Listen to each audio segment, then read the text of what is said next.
ಎಲ್ಲ 1 ಎಕರೆ. 1 ಎಕರೆಗೆ 10 ಮೂಟೆ ಹೋಯ್ತು. ಎಷ್ಟು ಮೂಟೆ ಆಗ್ಬೋದು ಇದು? 50 ಮೂಟೆ 60 ಮೂಟೆ. 10 ಮೂಟೆ ಹೋಯ್ತು, ಇನ್ನು 40 ಮೂಟೆಗೆ ನೀನು ಇಷ್ಟು ಬಾಧೆ ಬಿದ್ದಿರೋದು ಅಂತ.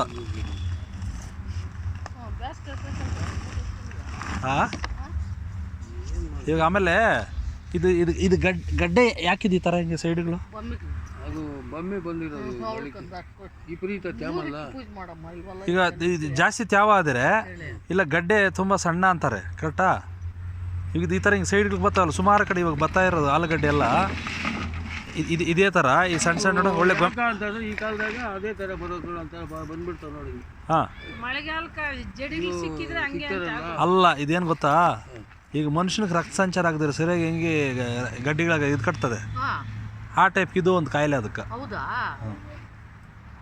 ಆಲೂಗಡ್ಡೆ ಈಗ ಇವಾಗ ಹಿಂದೆ ನೀವು ಬೆಳೀತಾ ಇದ್ದೀರಲ್ಲ ಆಗಿನ ಕಾಲದಲ್ಲಿ, ಯಾವಾಗಾದ್ರೂ ನೋಡಿದ್ರಿ ಈ ಥರದ್ದು? ಯಾವುದೋ